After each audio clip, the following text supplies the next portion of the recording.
Well, the Anaheim Ducks remain the winner of the Cutter Gauthier and Jamie Drysdale trade. Let's get into it on this episode of Locked On Anaheim Ducks.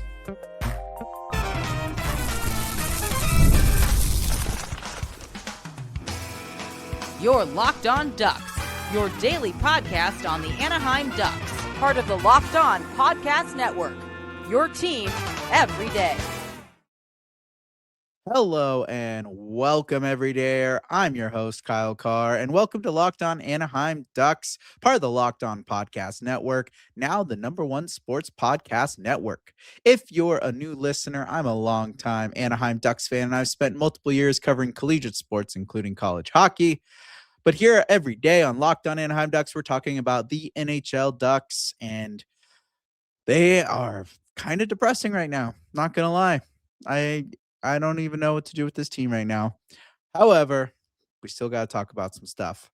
The Ducks do have a day off before taking on the Carolina Hurricanes, and I'll get into what the Ducks need to address prior to taking on the Canes later in the show. And also, got to recap that frustrating and tough loss to the Philadelphia Flyers. Get into that later. This first segment, I want to stay more on the positive side and get into Cutter Gauthier and him reaching 20 goals this season again after last season. That makes it 2 years in a row where he's reached at least 20 goals. And now only the second Anaheim Duck to have 20 plus goal seasons before turning 22. And the only other Duck to do it before Cutter Gauthier was Trevor Zegras, which we'll get into later when we recap the Philadelphia Flyers game. But just looking at Cutter Gauthier and how he has been doing this season right now, 40 points split perfectly in half between goals and assists, 20 goals, 20 assists, currently on pace for just under 80 points and potentially 40 goals this year. If he can kind of get that scoring streak back that he had at the beginning of the season, went a little dry in December, but that also happened with McTavish and Seneca. It was around the exact same time. So you can tell these guys really feed each other. And when one's not going, none of them are going. And I do really like the way that Cutter Gauthier plays with Mason McTavish and Beckett Seneca. But honestly, I would really like to see Cutter Gauthier get some playing time with Leo Carlsson again and hopefully spark some offense out of Leo Carlsson. I really think that, Cutter Gauthier loves to shoot the puck. He's always pretty much a guarantee on the over or under on shots. Go for the over with Cutter. He's going to get shots on goal. And when he does have a hot night where he's shooting it a lot, he's usually getting points that way as well, whether it's in a nice snipe himself or a nice little juicy rebound or something like that. But with that and him being a shooter that he is, I think looking at Troy Terry and Leo Carlsson together right now, when the two of them aren't scoring, if they both tend to kind of want to move the puck more than actually shoot the puck. And it seems like both of them kind of get into this kind of routine or phase, or this kind of like this subconscious selflessness where they're trying to feed the other guy and get the other guy going, and they're not taking that initiative to shoot the puck. And then Chris Kreider, he's more of a guy to kind of just get engaged in the forecheck, take up that space in front of the net and be there for those tips and the rebounds. So he's definitely not going to be one of the guys really shooting the puck. So I feel like a little shakeup is going to be necessary, because you bring in Cutter Gauthier, who does like to shoot the puck, and he's going to be in the right spot, the right place. And that Leo and Cutter have great chemistry together when they played last year and parts of this year. They get things going. And I think that putting Cutter with Leo will be the spark that really gets Leo Carlsson going again. And, Leo can feed Cutter pucks all day, and he's going to be shooting them on net, especially if he's in the right spot. And Leo's the one that can set him up.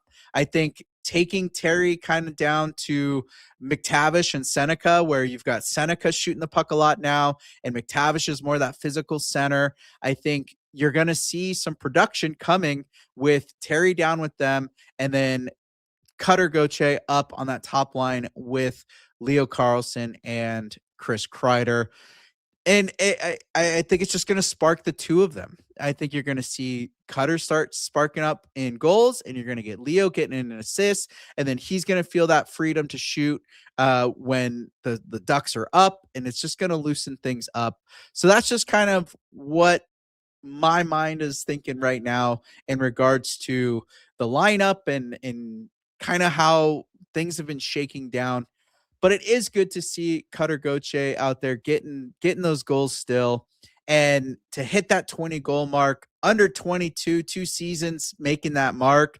And he came over in such a crazy drama filled trade, with basically saying, I'm never going to play for the Flyers and I want out of here. And Pat Verbeek jumped on that and got rid of Jamie Drysdale. And then, at the time it was a fan favorite, and you're like, what? This guy's never even played in the NHL, and you're getting rid of this guy that's supposed to be the star defenseman. Well, Anaheim absolutely came back and won that trade with Cutter Gauthier. They saw something. They knew something was there. They saw that fire. The fact that he was this young teenager straight up saying, I'm not going to play for you because I don't like your organization, and I'm going to go for a team that I know is going to play me, and whatever it was that was going on beyond him just flat out saying no, he comes over and he has proven it over and over again. And to get the scoring started against the Flyers was huge. And then you see Jamie Drysdale get crushed by Ross Johnston by skating into Ross Johnston, goes down like a piece of paper, just crumbles down to the ground, literally made out of glass. And the Ducks just saw that this kid was not going to be a tough player, not the guy that they need for the type of play that's going to take them into the playoffs. Not that their play right now is going to be taking them into the playoffs, but they saw that they had this kid that can shoot the puck well. He's a big kid. He's physical. He's a mean, just nasty player out there. And they took that jump, and that leap of faith has paid out.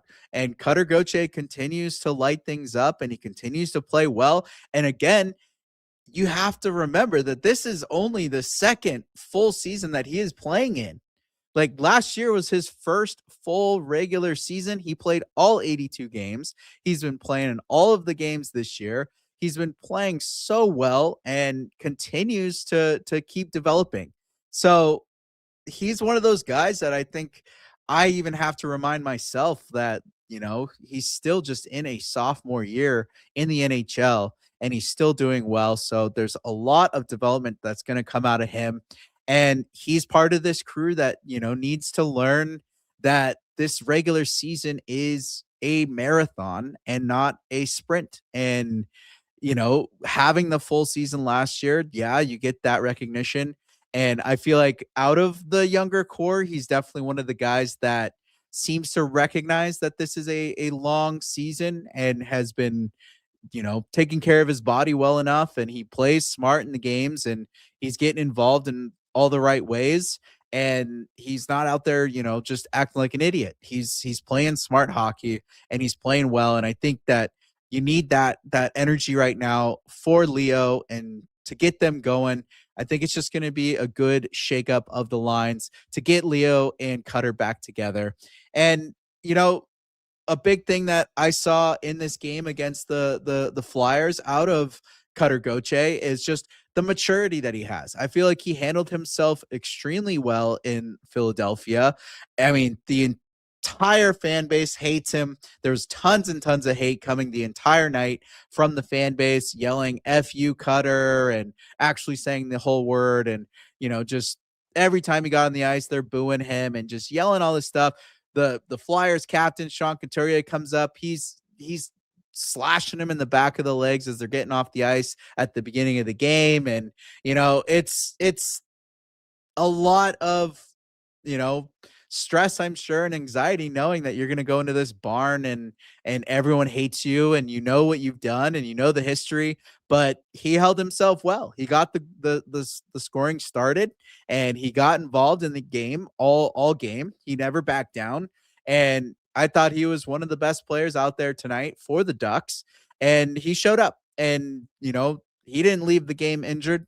And even if he ran into Ross Johnson the same way that Drysdale did, I don't think he would have been crumbled on the ground like that. So we've got a good, strong player in Cutter Gauthier. Anaheim Ducks fans should definitely be proud.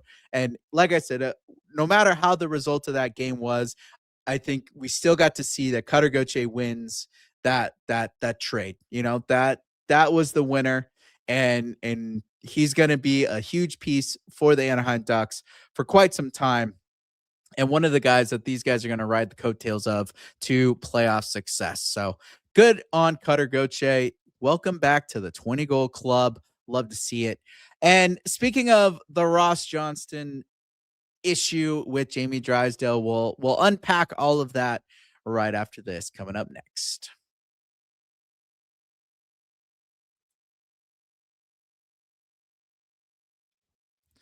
Let's be real. Managing your finances can feel overwhelming. Between subscriptions you forgot about, bills that keep going up, and trying to figure out where all your money actually goes each month, it's easy to feel like you're losing control. And who has time to track every transaction or hunt down hidden fees? That's where Rocket Money comes in, the personal finance app that helps you take control. It finds and cancels your unwanted subscriptions, monitors your spending, and helps lower your bills so you can grow your savings.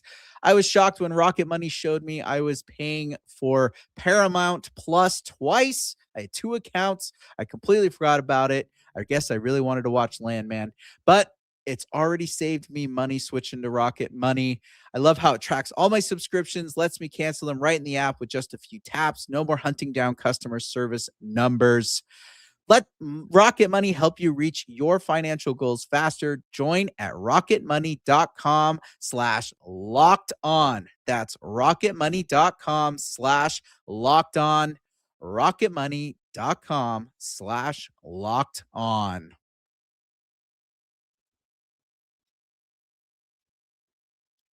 Before we jump into the Philly freakout game, I do want to say thank you for making Locked On Anaheim Ducks your first listen of the day. And thank you for making Locked On the #1 sports podcast network. If you haven't already, go check out our new Everydayer Club. You get ad-free listens. You get the invite to the Locked On Everydayer Club Discord server, getting in with the deep fans, getting to have all your chats with all the hosts and all these different fans. So go to lockedonanaheimducks.supercast.com or tap the link in the show notes to learn more. So the Ducks have another frustrating loss out in Philadelphia, back-to-back losses in back-to-back games, while also having 7 losses in a row at this current rate. Not looking good. You could definitely call this game in Philly I think this game will forever go down as the Zegras revenge game.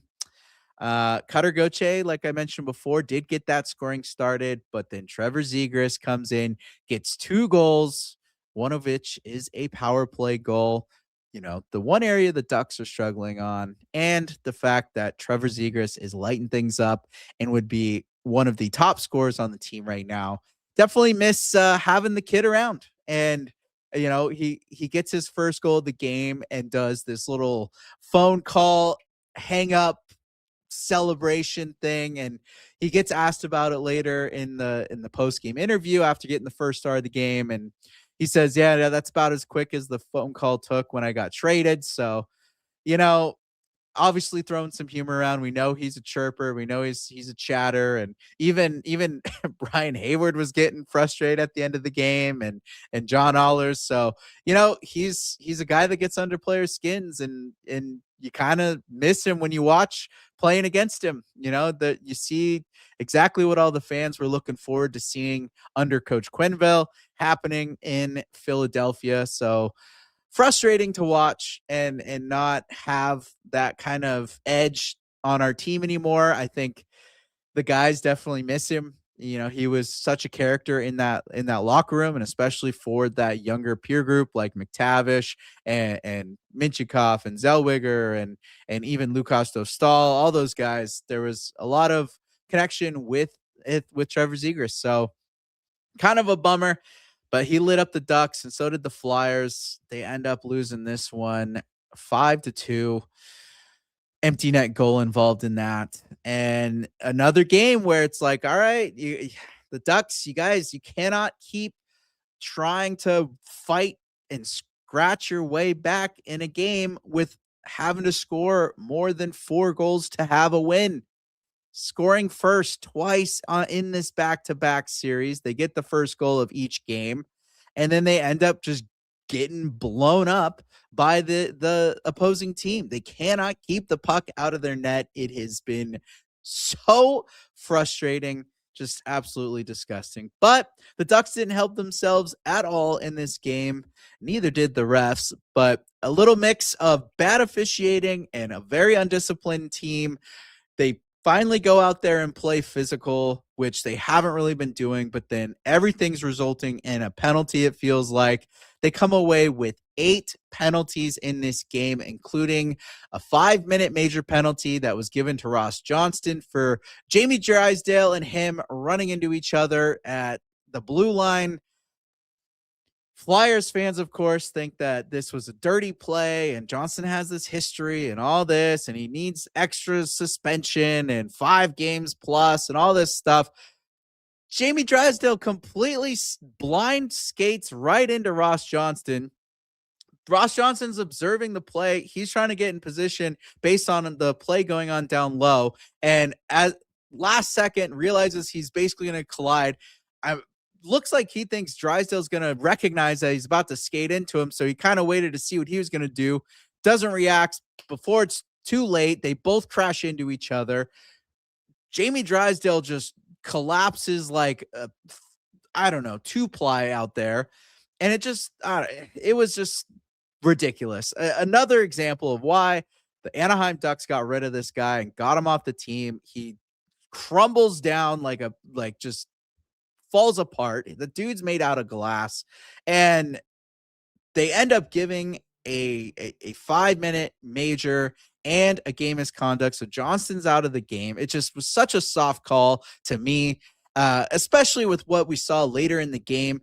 The officiating was just so tough against the Ducks, and it seems like they cannot get anything going their way when it comes to officiating this year. It seems like a lot of blatantly missed calls where the ref is right there watching and just lets it go, no calls, but then they're calling the simplest things on the Ducks, giving them terrible, terrible penalties. We saw Hathaway come up and just crush Ian Moore, straight charging in the corner, shoulder straight into Ian Moore's head, which goes straight into the boards. He basically gets squished between the shoulder and the boards. Ian Moore's out of the game now after that. It gets reviewed. No penalty, just, the fighting major, because Gudas immediately challenged Hathaway, so they dropped the gloves. Nope, just 5 minutes each for fighting. No, nothing on the hit that was clearly straight to the head and a charging penalty, like at least a boarding. There's 3 different things that the refs could have called in that situation. They're calling elbowing on Trouba later, elbow on Gudas after a late no icing call. It all just goes out unraveled. The game just was so out of control. The Ducks are getting frustrated because they're not getting any calls. McTavish gets cross-checked across the face, but they give Gudas the elbowing, even though they watch the cross-checking happen right after. It's right in front of the ref. He witnesses it. Two hits to McTavish. Nothing good's called. It was just so blatantly not an evenly called game. I'm sorry. To give the 5 minute major to Ross Johnston after that accidental collision, and even if it was like, it was just such a soft call. And then to see guys getting hit in the face on purpose, getting swacked, getting whacked, everything under the sun, dirty play after dirty play, and it's nothing's getting called. Of course, the Ducks are going to get upset. So that just leads to more penalties.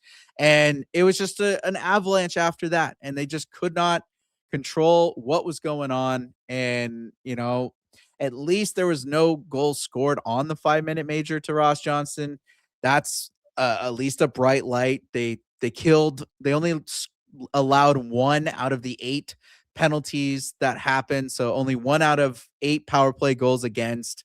They get 2 out of their 3 power plays that they had, which led to the Cutter Gauthier goal and the Alex Killorn goal. So there was like some positives in this game, kind of like in Washington, where there were some things that were positive and some things that were extremely negative. And now they get this little break and they're going to be heading off to Carolina. And they obviously have some stuff to be addressed before the next game. And, the next time that Philly comes out to Anaheim, there's obviously going to be a ton of fireworks. It's going to be a very, very spicy game. So that's what I'm definitely going to be trying to make in person, because that's going to be fun. But we got to get into what these Ducks need to address and possibly be staring at a big elephant in the room. We'll get into that next.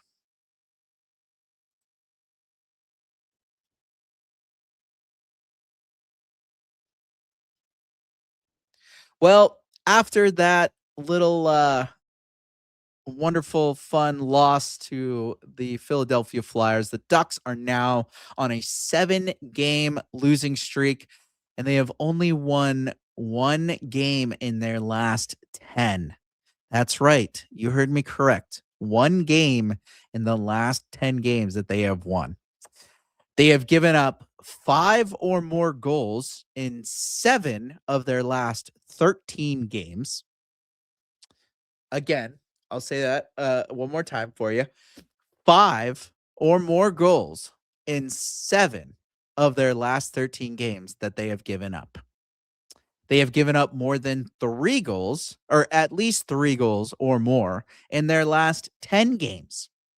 The game before that was that New York Ranger game that was 4-1. Every other game, they have given up at least 3 goals.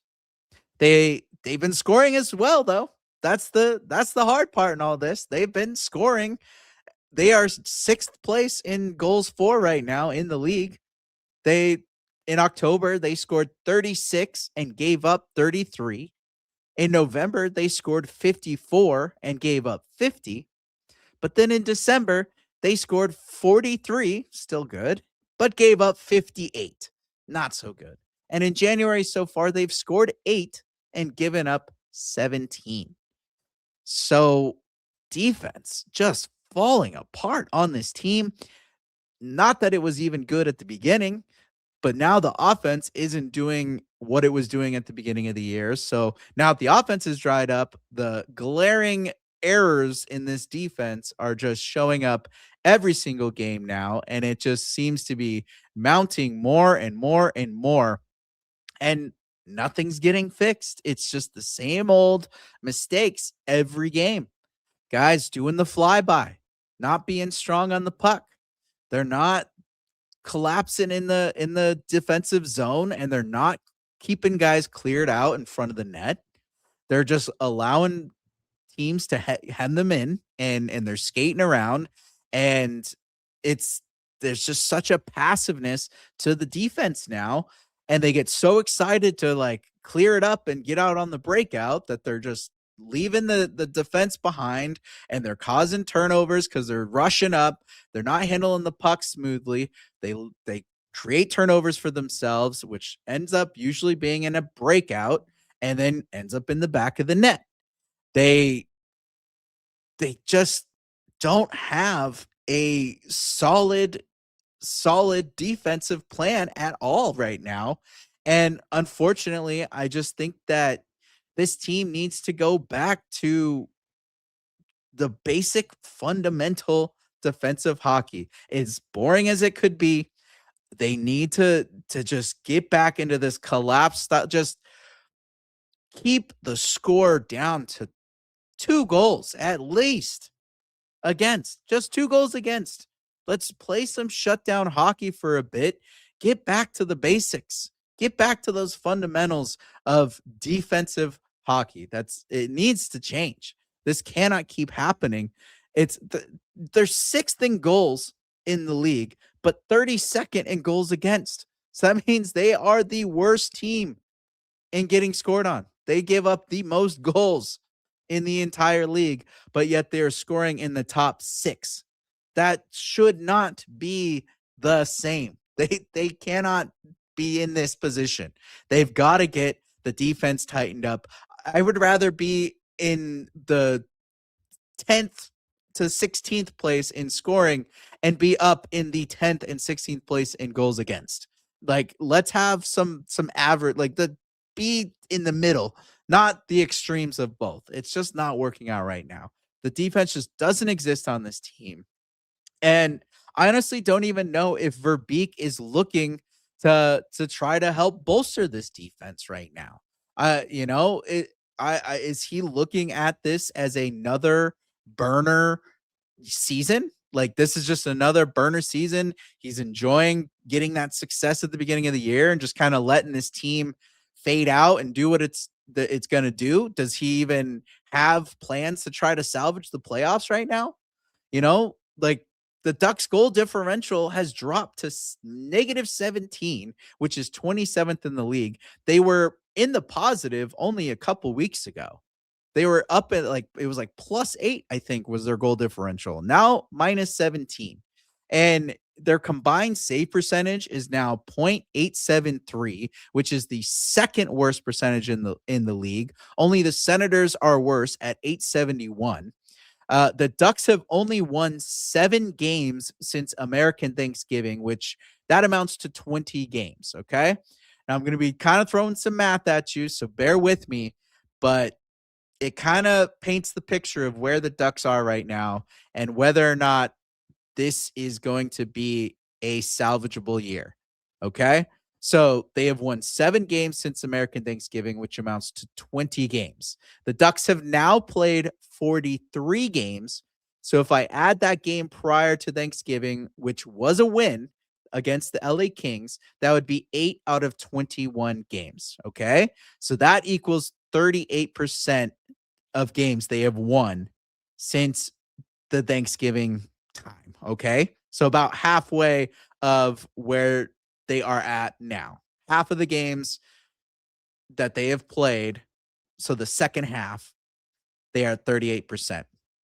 14 out of the first 22 games were wins. So that was 63.6% of games that they won in the first half of the season. So the first quarter. And if we take those two percentages, the 38% in the second quarter and the 63.6% in the first quarter, take that average, that would be 50.8%. So that kind of gives us a picture of how the Ducks are going to basically peter out in the remaining of the season, which 50.8% of the rest of the 39 games left, if they win, would be between 19 and 20 games. Okay? So 19 and 20 games would put the Ducks just around 85 points to end the season. Now, is that enough to get this team into the playoffs? With this Pacific Division? Possibly, but likely, I just don't see that happening. And that's if the Ducks can start winning games again. That's at 50.8%. The Ducks right now are at 38%, if not less, if we take the most recent. So that is just not going to be a winning rest of the season. If they unfortunately, I think they dug themselves into this hole that unless they go on an absolute tear and they can get up to above 63% again, they are not going to be making the playoffs this year. And they're going to be one of those teams that's just right there at the cusp, right there at the bubble. So they're not going to be getting an extremely top draft pick, but they're going to be getting, kind of just that middling first round, and hopefully take the lessons learned from this fact that it's a marathon and not a sprint, and carry on to the next year. And I'm thinking that might be where Pat Verbeek's looking right now. I think he's looking at that and he's saying, okay, 85 points doesn't really get us into the playoffs. It's kind of an improvement from last year. Not really. Uh, do I want to be a seller again, or do I want to be a buyer? And I just don't think that he's going to be in that buying category this year. I think he's going to hold out, and we're not going to be seeing a lot of activity before the deadline, even though we're going to want it as fans. We're going to be wanting the activity because we've seen what can happen, but I don't think Verbeek's in that mindset. I think he's still sees the team as above where he expected them to be. Obviously, he's not pleased with this losing streak, but overall, I think he feels like he has a roster that can take him where he wants to take him, and he's just going to continue to use the development of these younger guys and hope that that pans out. Uh, Basically just paving out the any remains of the Bob Murray franchise and just taking it into his own realm. And hopefully, he still has a job at this rate, but that seems to be the track that he's going. We've seen him silent other than putting Nikita Nesterenko on waivers, calling up Billy Huso because Mrazek is now injured. Still, there's a lot I think that needs to be answered, and Verbeek's just not really doing it. And maybe it's all on purpose. Maybe he just doesn't really want to do anything until the offseason. I don't know. That's where we're at, though. So kind of interesting time right now. Tell me, I'm honestly intrigued what y'all think. Where's Pat Verbeek's mind? What do you want Pat Verbeek to do? What do you think is necessary? Does the team just ride it out and hope for next year, or what's the case? Tell me about it. And speaking of ways to tell me about it, you can tune in uh, to social media. Hit me up on X, Instagram, TikTok, Blue Sky. Let's have a conversation. Is Pat Verbeek sitting on his hands on purpose, or is there something in the works? Are we going to get blindsided with a bunch of trades? What's going to happen? And beyond that, though, thank you for turning in to Locked On Anaheim Ducks. Tomorrow we'll get into a little bit more of a preview of the Carolina game, and kind of go off of what people come back with in regards to Pat Verbeek and what they think is going to be happening. So make sure you subscribe and follow so you can get all the latest episodes of Locked On Anaheim Ducks. Again, find us on social media on X, Instagram, TikTok, Blue Sky, all of that jazz. And if you never miss an episode, the Everydayer Club is built for you. Get Locked On Anaheim Ducks ad-free, plus members-only Discord access and more. Head to lockedonanaheimducks.supercast.com to join the club. And for those of you on video, we send you to the first ever 24/7 national Locked On Podcast Network YouTube channel. And on audio, make sure you make your second listen NHL game night on Locked On NHL. As always, I'm Kyle Carr. Be good out there.